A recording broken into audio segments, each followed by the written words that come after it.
Transmission received. O5 Council ID detected. Playing log now. Project Corbenic, Operation Galahad briefing. So pass I, Hostel, Hall and Grange. By bridge and ford, by park and pale. All armed I ride, whate'er betide, until I find the Holy Grail.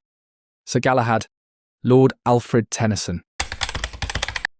By accessing this document, you have verified your clearance for Project Corbenic. If you are an unauthorized user, close this window immediately or memetic kill agent Asurbanipal 7 will be deployed. Forward. This is a message to all members of the newly formed Mobile Task Force Omega-16 Grail Knights. First of all, congratulations. You weren't chosen at random. Your hand-to-hand combat abilities, skills of judgment, and stamina are all exceptional, among other things. Corbenic is a very strange place in that you will have no earthly weapons available, and all of your tools will either need to be found, invented, or present on your body. You were chosen for this mission because your bodies are some of the most capable bodies for exploration and combat available. The problem remains, however, whether or not any living soldier is strong enough to navigate and map Corbenic. One of our scientists made her own path through the place. We'll get to her later. But it is crucial that the Foundation understand as much about Corbenic as possible. It is a very important realm to the Foundation and humanity at large, for reasons that unfortunately cannot be disclosed to you. I'm happy to note that none of you have read the documentation for SCP-2922. Hopefully, I will not have to stress the importance of not breaking into a document long since labeled for Level 5 clearance. I will tell you all you need to know, and for all intents and purposes what the Foundation does know about the extra-dimensional realm known to us now as Corbenic. The most important thing to remember about Corbenic is that it is the home of an enemy of the Foundation. We will capture her. End of discussion. I'll be watching. Win or lose, we secure, we contain, and we protect. Dr. Isaiah Henderson, Project Corbenic Director. Primary objective. Locate and capture SCP-PC-001, a traitor to the Foundation who is using SCP-PC-005 to actively work against Foundation operations and harbors knowledge crucial to the safety of humanity. Secondary objective. Explore and provide information about Corbenic and its contents. New entries will be added as Operation Galahad progresses. Area SCP-2922-C, Corbenic. Access. Access to Corbenic is done through the highly experimental procedure 42 Humbaba, during which a human subject must be put into a medically induced coma. Extraction involves awakening from this coma. Communication between MTF Omega-16 operatives in Corbenic and Project Corbenic personnel on Earth will be done through the one-way telepathic mind-to-phone implant known as SCP-2922. Notes from the under. Provisions. There are not yet any known sources of food and water in Corbenic, but a human subject in Corbenic will not experience hunger or thirst and will possess levels of energy that render rest unnecessary. Injuries are also prone to regenerate. Area overview. Corbenic is an extra-dimensional realm of undefined volume. The human population of Corbenic believes that it is some form of afterlife. For all intents and purposes, it is an extra-dimensional area that can be temporarily accessed through 42 Humbaba. Whether or not it is a form of afterlife is not important. Gravity, air, and temperature readings are all similar to that of Earth. The sky maintains a pea-green colour. Weather is generally unchanging. Temperature is usually breezy cold. There is no sun, but light is sustained over the area by 3 moons. There are no day or night cycles. Only 2 major areas of Corbenic have been determined to exist. The Great Desert. The most currently well-understood area consists of a large expanse of sand. Once a human subject gains access to Corbenic, they will awaken in a random area of the Great Desert with no clothes or possessions. Other humanoids tend to generate inside the Great Desert, having expressed recent memories of dying. The Valley of the Striders. On one edge of the Great Desert is a mountain range known as the Valley of the Striders. This area can be accessed by following the leftmost moon in the sky through the desert for as long as possible. The valley is home to a particularly dangerous native species of primate, the Striders, its namesake. A nomadic society of humans also lives in the valley, as does an entity known as the Three-Faced Tree, SCP-006. Newly discovered areas. Bogle Mountain. A mountain in the center of the Valley of the Striders, believed to be over 30 kilometers in height. The peak of Bogle Mountain, which is above the cloud layer and has not yet been observed, is said to contain the castle of SCP-007. Bogle Mountain is frequented by Striders, who are often found climbing the mountain. The River Talk.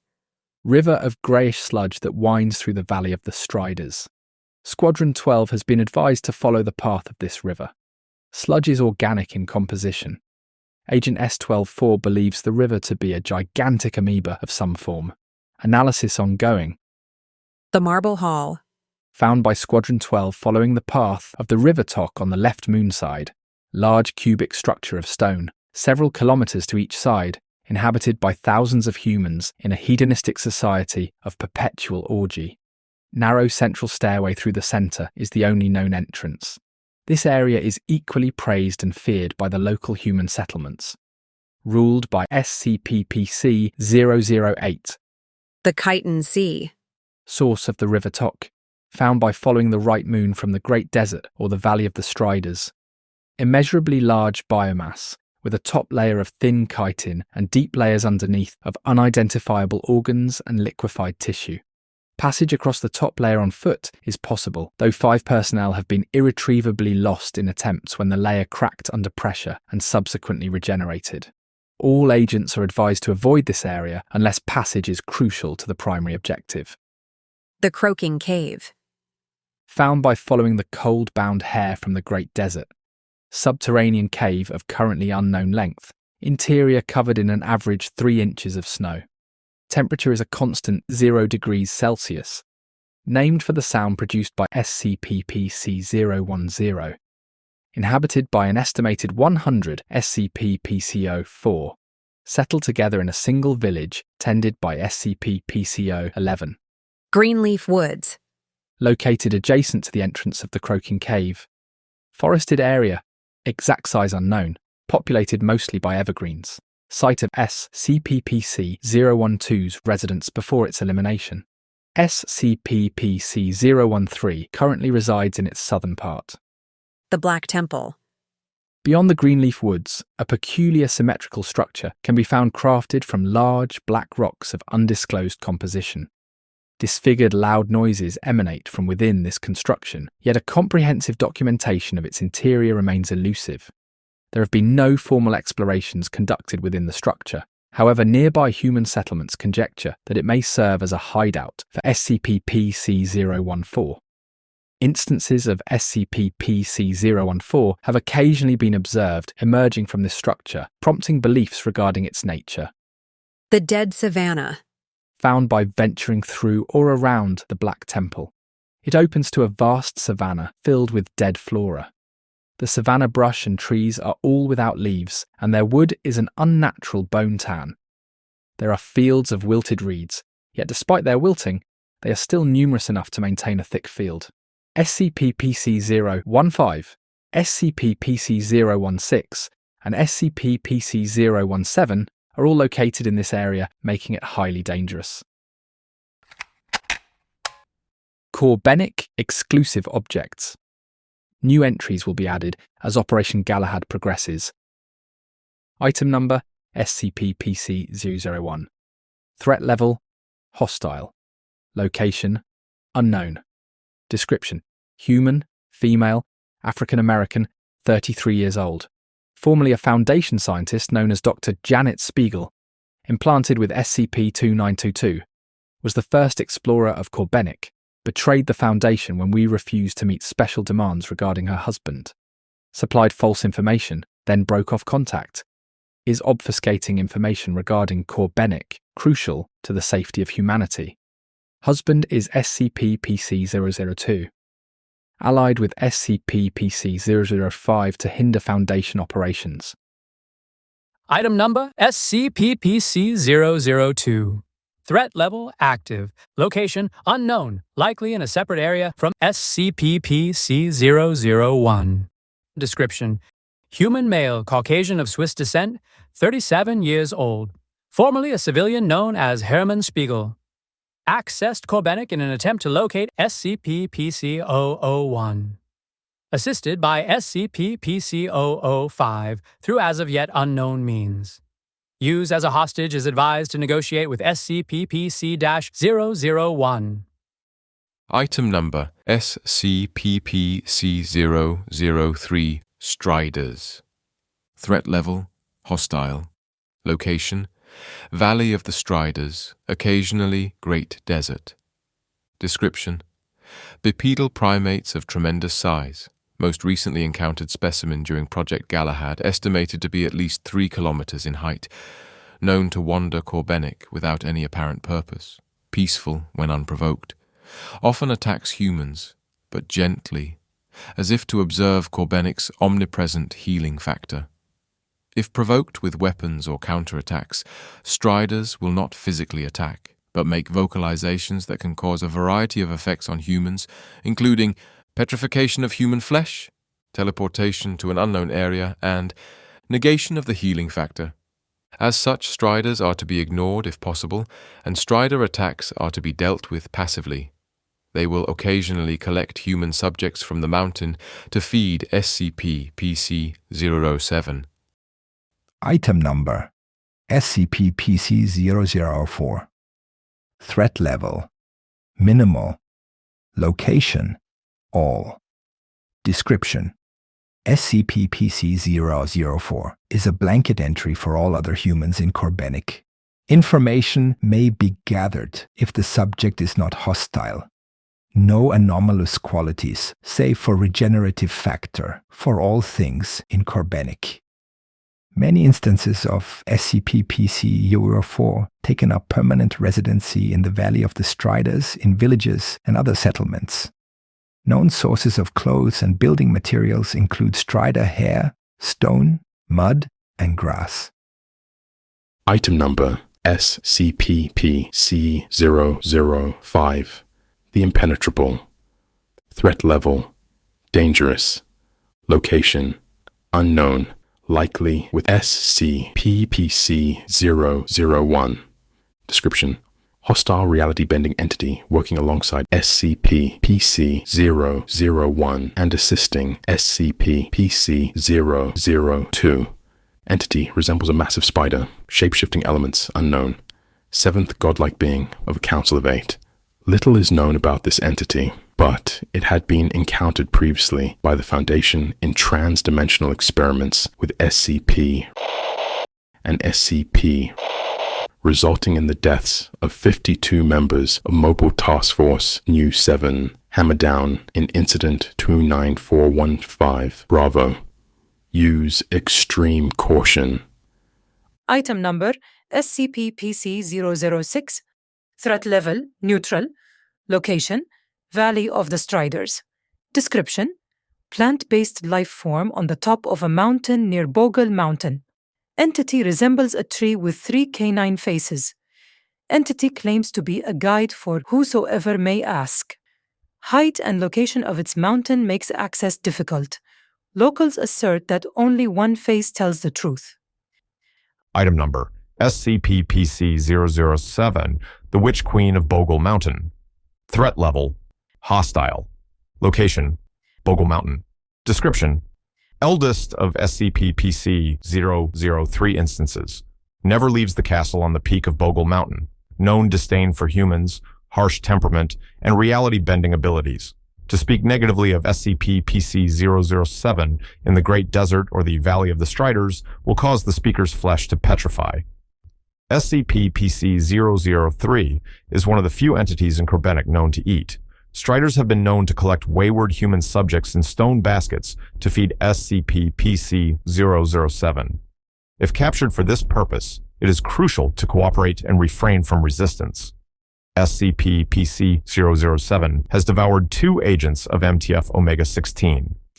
Digestive processes of SCP-PC-007 take 2 months, and both agents have healed, returning to duty after defecation.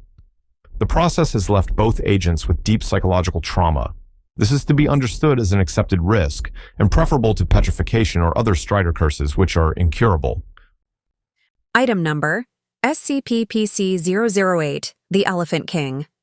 Threat level, active. Location, the Marble Hall. Description, large humanoid entity with the features of an elephant.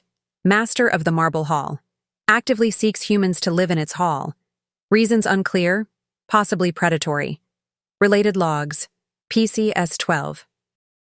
Item number SCP-PC-09, the Cold-Bound Hare. Threat level, active.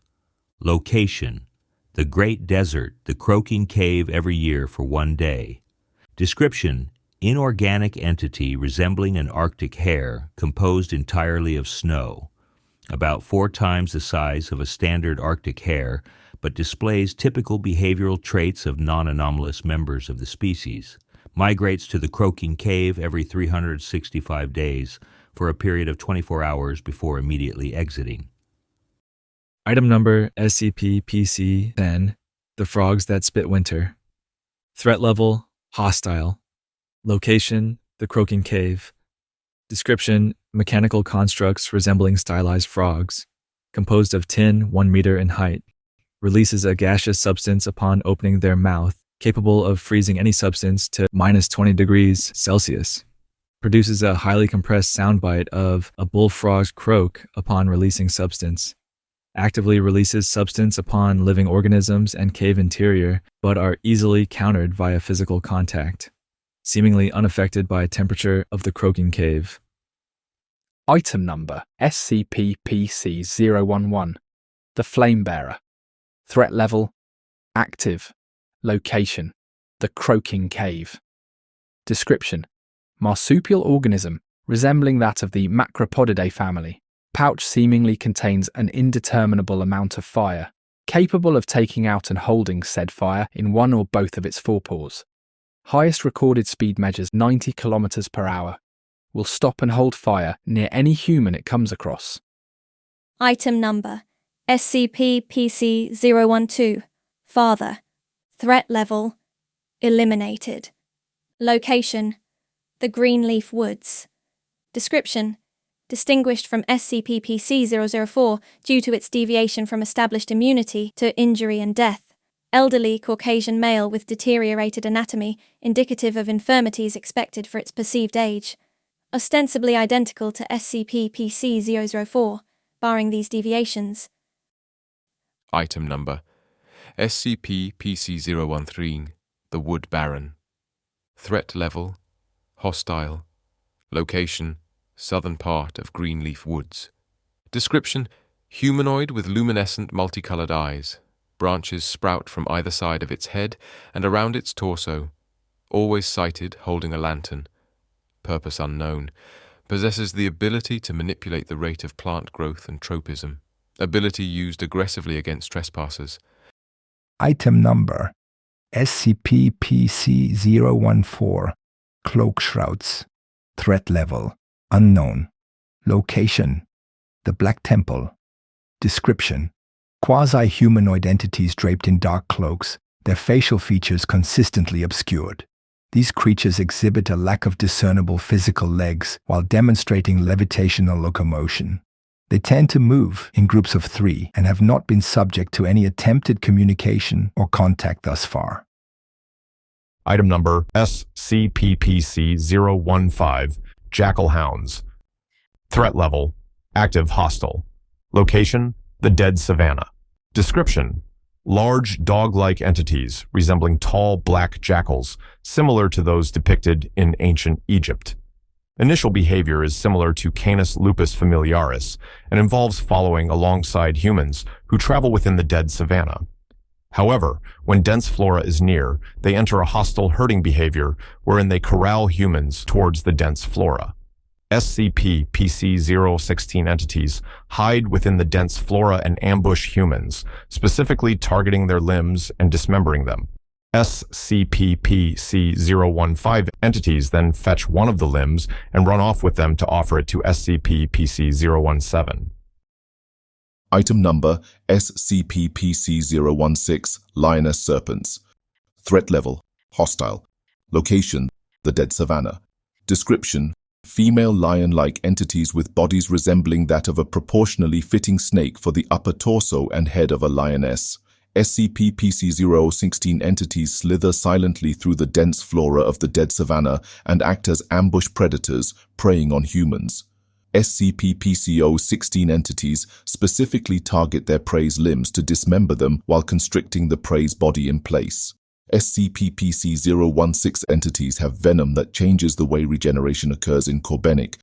The healing process is affected in that the limb injected with the venom is the part of the human that begins to regenerate the entire body. Simultaneously, the bulk of the body rapidly decays at the same rate and corresponding regenerating area from the limb, thus displacing the human who is aware and in pain during this process. Notably, SCP-PC-016 entities do not consume their prey and have no reaction to the limbs being taken away by SCP-PC-015 entities. SCP-PC-016 entities cease hostility towards a human that no longer has any attached limbs. Item number SCP-PC-017, Lion Maw. Threat level, active. Location, the dead savanna. Description, a singular entity resembling an albino male lion approximately 4 times larger than the average male Panthera leo. Its entire face is taken up by its mouth. It has no eyes, nose, or ears. Its skull houses only an oversized mouth and large white mane. This lack of sensory organs does not seem to impede SCP-PC-017 in any way. SCP-PC-017 wanders the dead savanna and will settle for variable periods of rest. It is only defensively hostile towards humans. It utilizes a sonic roar that knocks back and deafens humans who approach too close. Presumably, it would also claw and bite at any humans who still persisted beyond the initial defense. SCP-PC-015 entities will bring SCP-PC-017, the limbs gathered from humans' fallen prey, to SCP-PC-016 entities. These limbs are in the process of regenerating a full human while the rest of the human deteriorates. Once the human is at least 60% regenerated from said limb, SCP-PC-017 will violently consume them. During this process, SCP-PC-017 will leave one limb remaining, so that it is able to repeat the process an indeterminate amount of times. As there has been no storage of limbs found, it is presumed that SCP-PC-017 eventually leaves the limbs to regenerate fully and perhaps allows the humans to leave the area. MTF Omega-16 mission transcripts. Interactions between MTF Omega-16 agents and aspects of Corbenic will be placed here as they occur. PCS-12L1. Director, come in. We've lost an agent. Which one? S12-06. I understand you were exploring the River Talk. Was she absorbed? Negative. A bunch of humans in royal clothes piled on her like wild animals and dragged her kicking and screaming into the marble hall, tearing her apart with their bare hands. Then she's captured, not lost. Go find her. Director, this is the marble hall we're talking about. We've been hearing legends. They say it's... Dangerous? Corbenic's dangerous all over. This isn't news. Retrieve her, immediately. Dr. Henderson hangs up. PCS-12L2. Hey, asshole. Ur-6, what's your status? Are you still in the marble hall? Oh yeah, totally. This place is frickin' awesome. Have you been hypnotized? What do you think? You are obviously under the influence of a powerful mimetic. I'm drunk, you moron. There's fountains of the best booze in the universe here, no exaggeration. O2 says you were being torn apart by people from the marble hall. How can you be so happy? O2 can come by too if he wants. It was real scary at first. They were trying to rip my skin open and use it as a hat. But then I saw that it happens to everyone here, the torturers and the tortured switch places all the time. Everyone kills and eats and fucks each other, and it's all one big joke, and I'm dying laughing. This is goddamn amazing. Just stay where you are. Ur-2 is bringing in a squad to come and get you, all right? The Elephant King says hi. Also, eat a dick. S-1206 hangs up. PCS-04L5. Director, come in. I'm here. Have you made it out of the Valley of the Striders? Negative. Thankfully, that strider that took 09 seems to have lost interest in the rest of us. We're doing some investigation of the River Tok presently. Found some shallow areas, doing some digging through the silt and muddy grey liquid to see if we can find any additional wildlife or other objects of interest. 01 is signalling to me from one of the deeper areas. Perhaps she found something. That's what I'm thinking. She seems horrified too. What's not to be horrified about in this place? I'll get back to you if it's anything. Sounds good. S0407 hangs up. PCS-04L6. Director, Did she find anything? an elderly human male was half buried under the silt.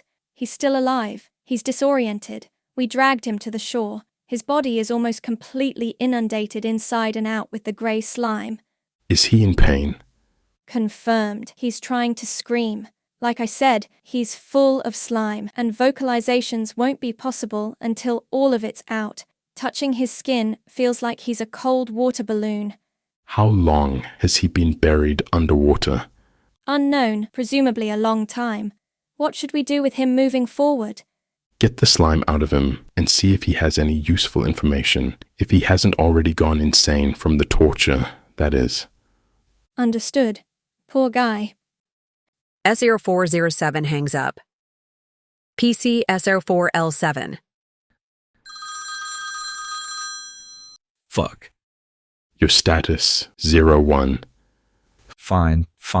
We're all fine. Just a little shook. Good. Were you able to learn anything? Yeah, you were right. Guy had been down there a while. Can't remember his name, can't remember who he was before he got here. Doesn't even think he's dead.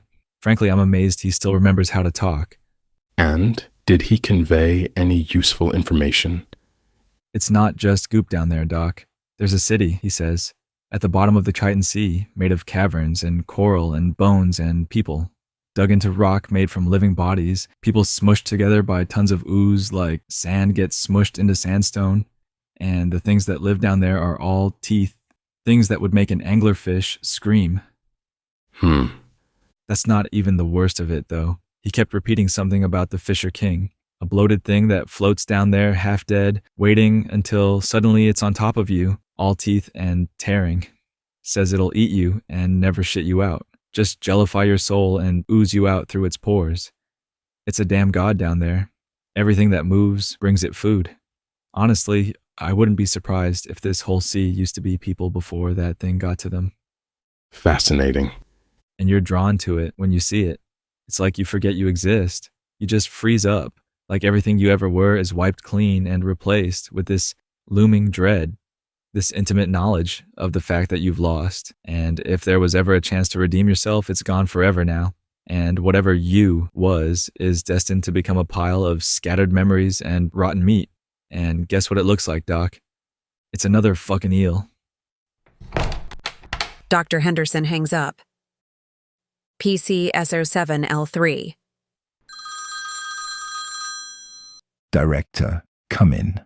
Now. 02. What happened? I swear, the frogs, they ganged up on me. SCP-PC-010, I'm assuming. Probably have hypothermia or something. I can't move. Call the rest of the squadron. They'll come and get you. Hey, what the hell is that? Oh God, it's right on me. 02. Report. It's some kind of kangaroo. What the fuck? Attempts to contact S0702 are futile for a period of 2 minutes. 02. Please come in. I'm outside. Holy hell. I'll need to tell the rest of the squadron this. Jesus fuck. Fire kangaroo. S0702 hangs up. PCS-07L4. Hey, sorry for the abrupt hang-up. Well, we don't pay you to be polite. We pay you to work efficiently. What did you see exactly? The kangaroo, it brought its fire out of its pouch and it held it for me. Yes, this matches the description for SCP-PC-011. But listen, the kangaroo, I looked up at it. It had a flaming head. Its head was literally fire, yet I still felt protected. Interesting. I swear, it fucking spoke to me too. It spoke to you? It didn't have a mouth, but I swear it said something. The fire will carry you home, or something like that. The next thing I knew, I was back on my feet and outside the cave. Odd. We'll have to study SCP-PC-011 further. Indeed. S0702 hangs up. PC S08L5. New location discovered, sir. Wooded area to the west of the Croaking Cave. You sound shaken. What did your unit find? I'll explain in a bit. The forest was unbelievably thick with trees. It seems like they don't die naturally to make room for their children, but they're confined to a finite space. It made navigation difficult, but we managed. We eventually entered a central clearing and found something we didn't expect. Which was? Shit, Doc. I think we saw someone die. That's unprecedented. Was it one of your team? No, it was this old man in the middle of the clearing. He was on top of this stone structure that looked like a bed, and you could tell he was in pain. We approached cautiously, and, he spoke to us, called us by our names, and told us to come closer. Did you? Yeah, well, my team and I discussed it afterward, and we agreed it wasn't a compulsion effect or anything. It just felt wrong to leave him there. We circled around the stone bed, and he took my hand in his and looked up at me. I saw tears in his eyes as he told me about his kids, and how they'd all grown up, and how he was proud of them for the people they'd become. Did he give any names for his children? No names, but you could picture them all just fine, based on how he described them. After that, he paused for a moment to collect himself, and then told us that he'd invited them all to this clearing today, but none of them had come. He asked if we had seen them, and we looked at each other, then shook our heads. He smiled at that, and said they must have all been busy, and that he understood. After that, well, he closed his eyes and started to cough real bad. Our medic, S0803, tried to help him, but the poor guy just kept getting worse and worse. Eventually, he laid still and opened his eyes one last time, looked up at all of us and said, "Thank you." Did the entity expire afterward? Yes, he expired. Was there any other anomalous activity in the area? Not that we saw, no. Listen, Doc, I've got a kid on the other side. Been a while since I talked to him since he lives with his mom now. How long do you think this mission will take? We have no projected date until we can locate SCP-PC-1. Did anything in the forested area aid you in that mission? No, I guess not. It was just some old man dying. Be on the lookout for similar anomalies. Finding how he differed from other humans will certainly accelerate the hunt for PC-001. S08-01 hangs up. PCS-15L6. Hello, Doc. I'm here, 03. What's your status? We've altered our course towards south of the Greenleaf Woods. We just sensed wind. Surprising.